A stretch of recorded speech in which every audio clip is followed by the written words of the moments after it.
بسم الله الرحمن الرحيم. حدثنا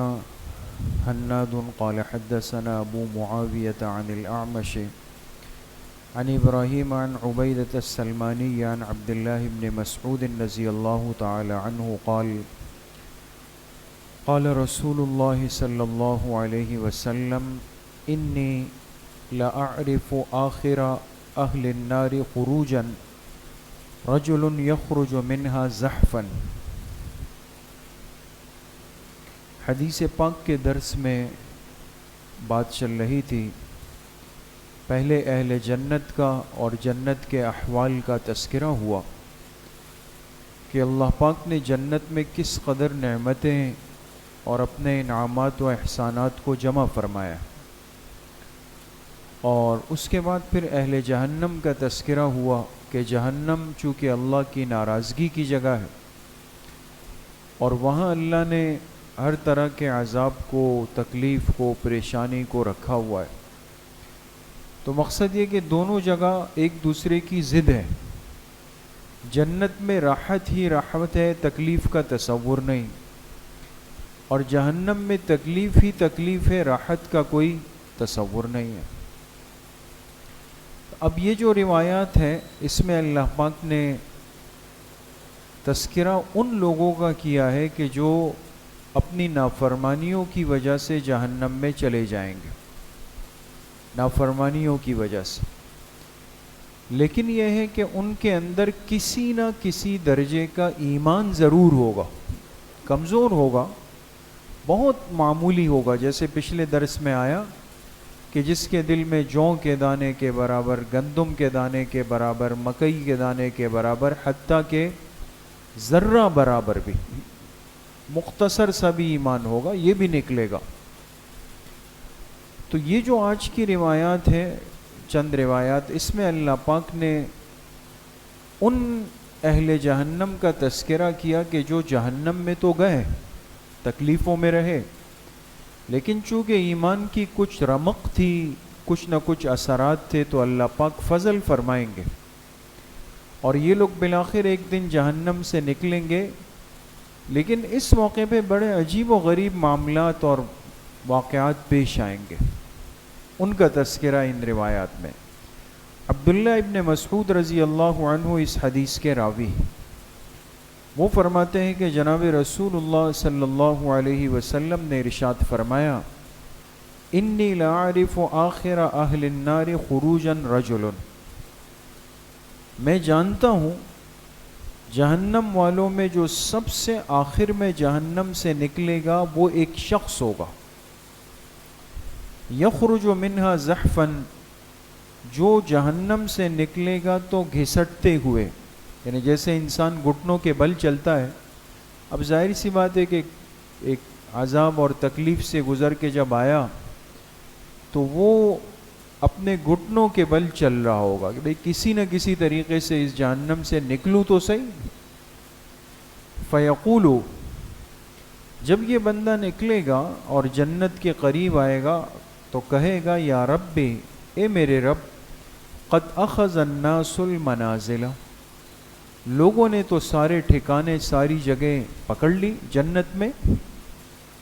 جنت کی تو ساری جگہ لوگوں نے پکڑ لی. مقصد یہ ہوگا کہ میں اب کیا کروں؟ قال فیقال له، تو اس سے کہا جائے گا، انطلق الی الجنہ فادخل الجنہ،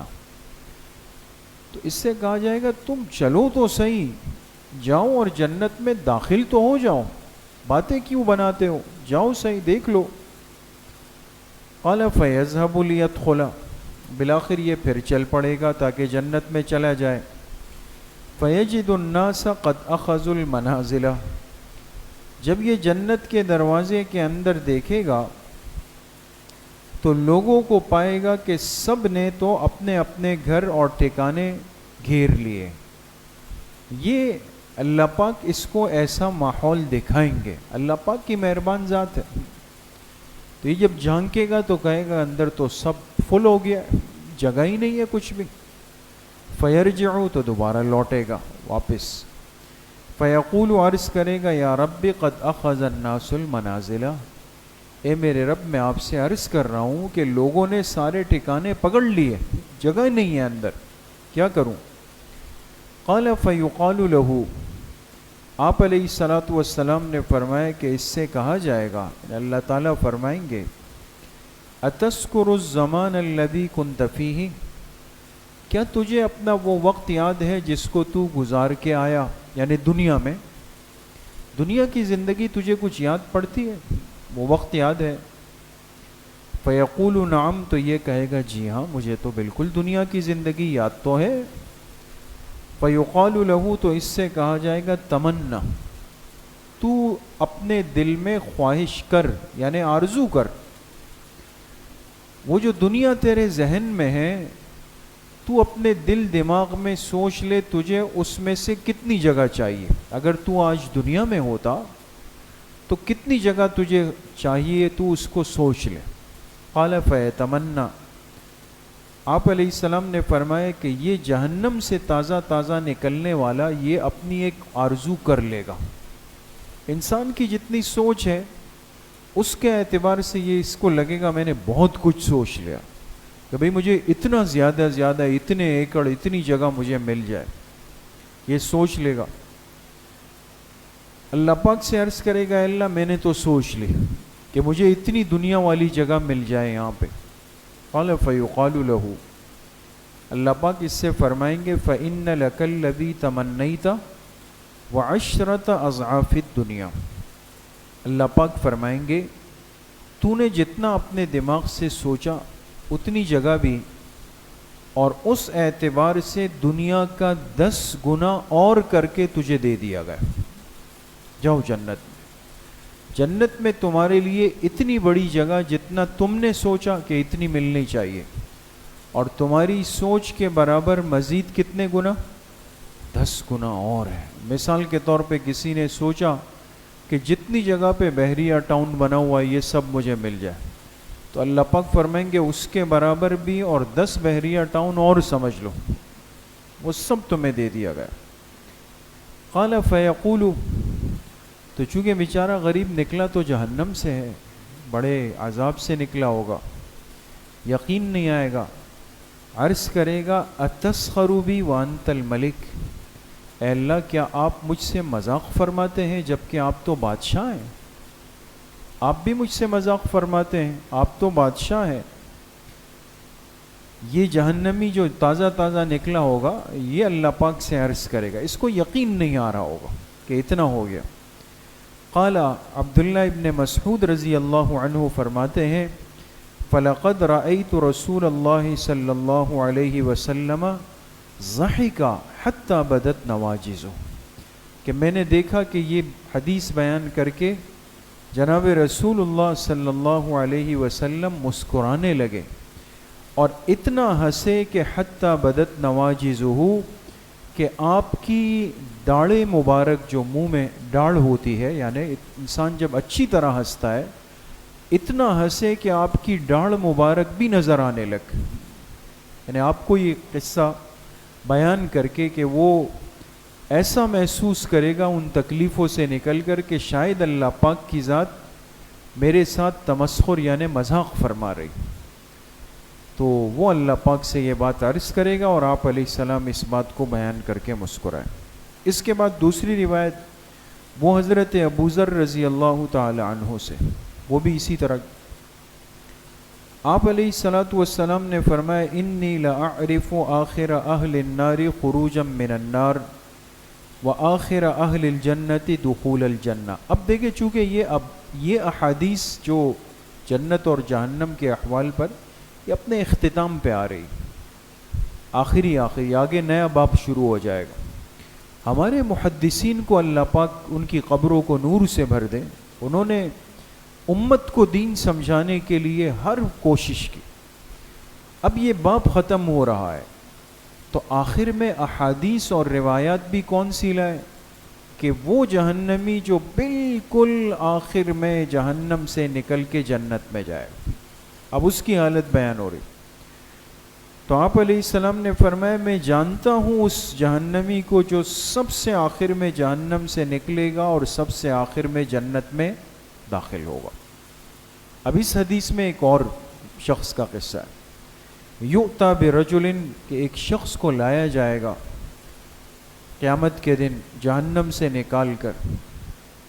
فیقولو، اللہ تعالیٰ فرمائیں گے سلو عن صغار ذنوبہ واخبئوا کبارہا، اللہ تعالیٰ فرشتوں سے فرمائیں گے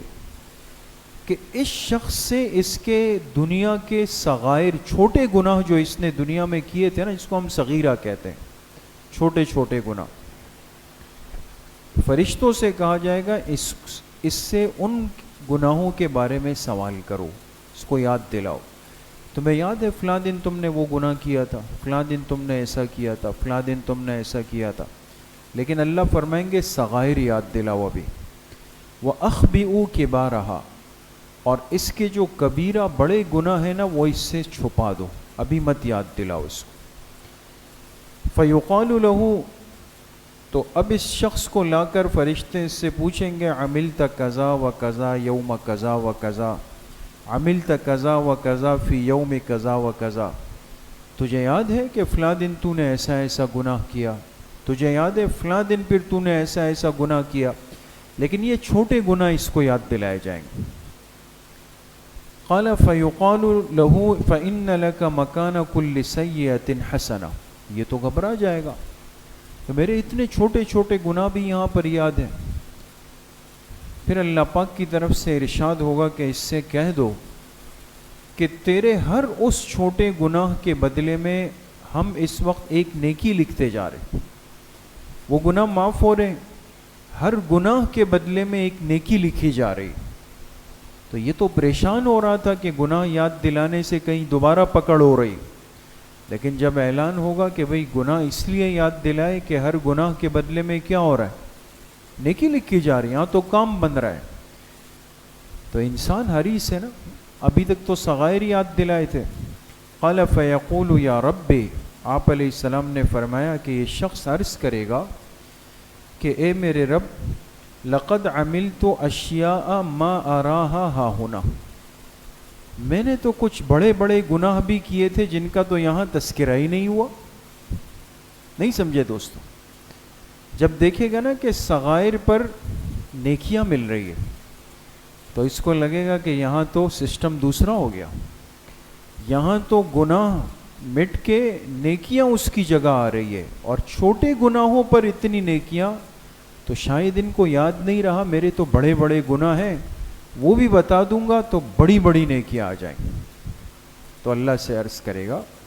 کہ اللہ میں نے تو کچھ بڑے بڑے بھی کیے تھے، یہاں تو اس کا تذکرہ ہی نہیں ہوا۔ قال فلقد رأيت رسول اللہ صلی اللہ علیہ وسلم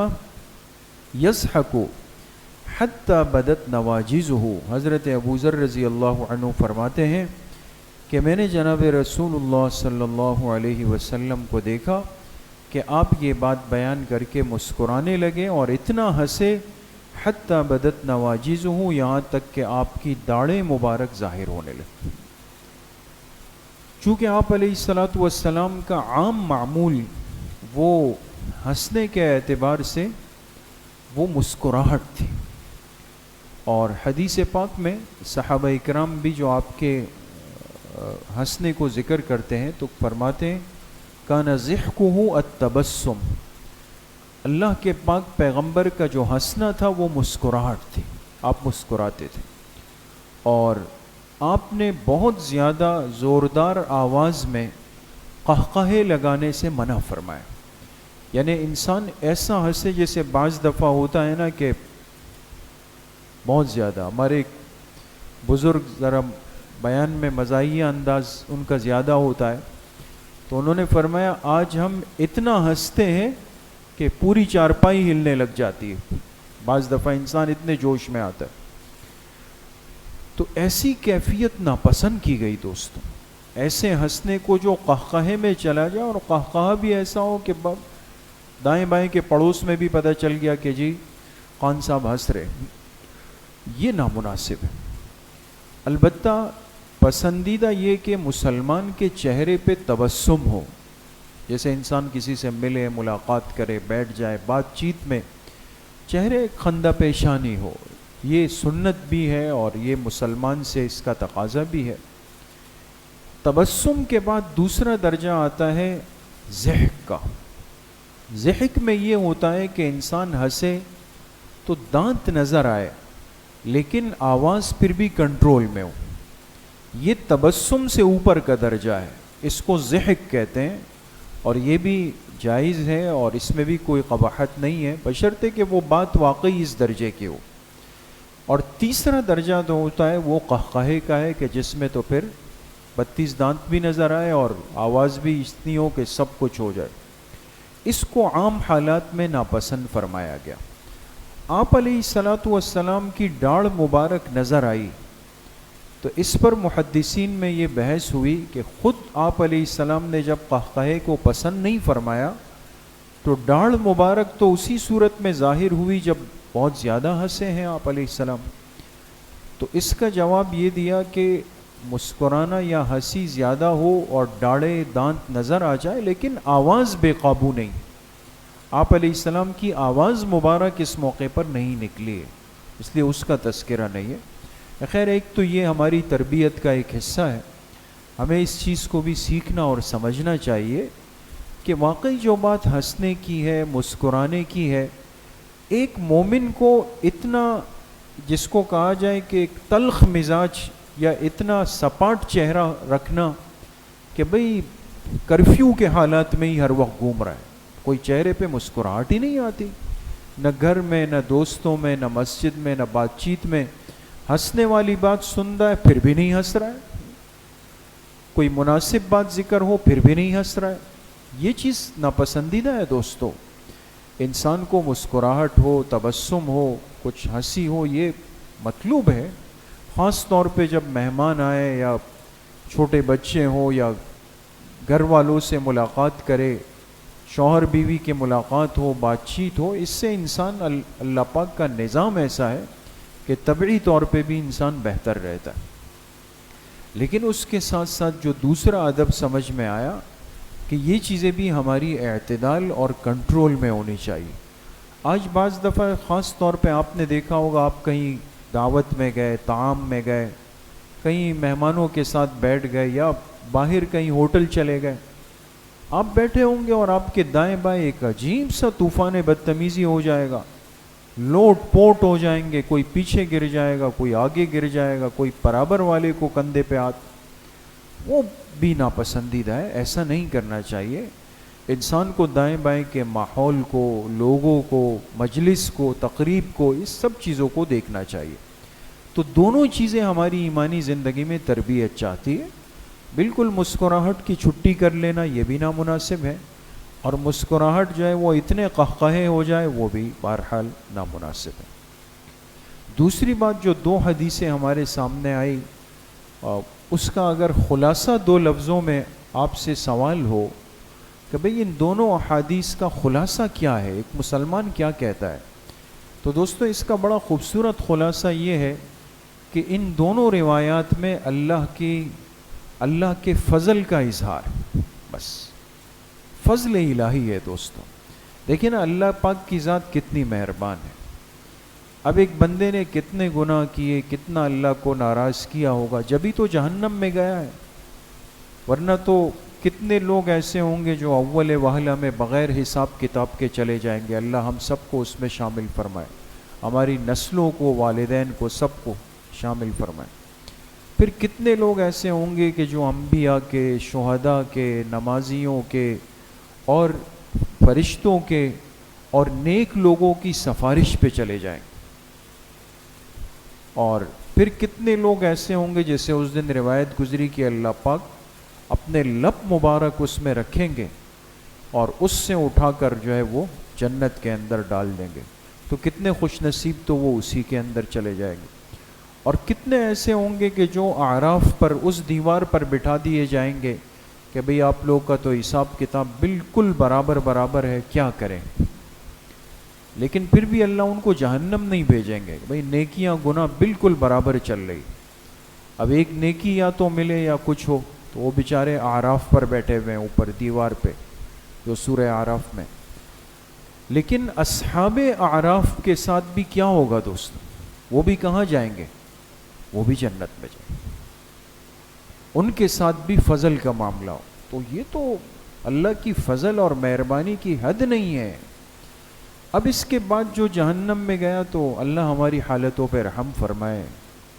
اور محفوظ فرمائے جہنم کے قرب سے بھی، اس کے تصور سے بھی، اس کے تذکرے سے بھی۔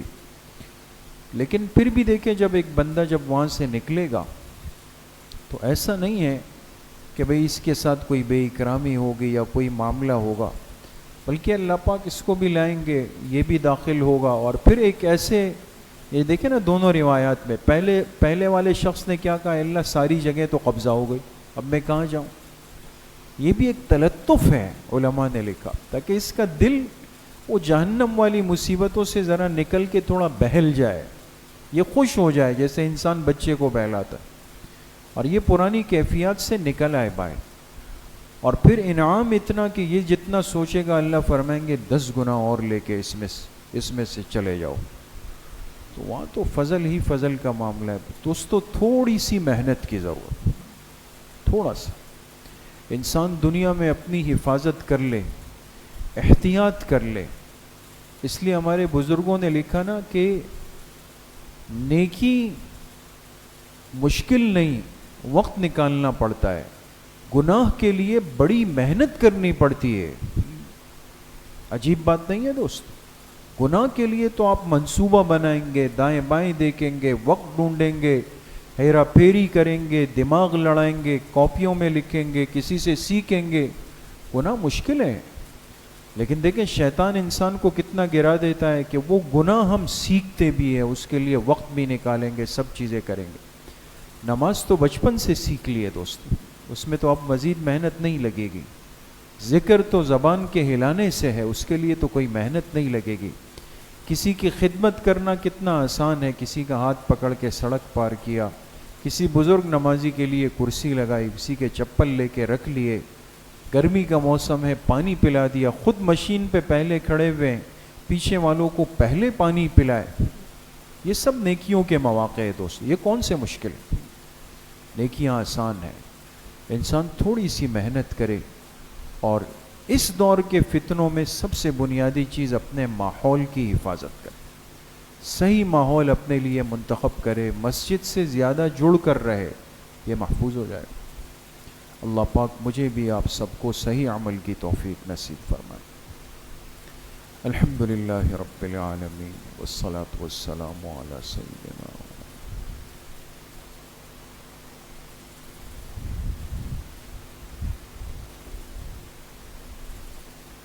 استاذ محترم حضرت مولانا امداد اللہ صاحب دامت برکاتہم کی ہمشیرہ کا انتقال ہوا ہے گاؤں میں۔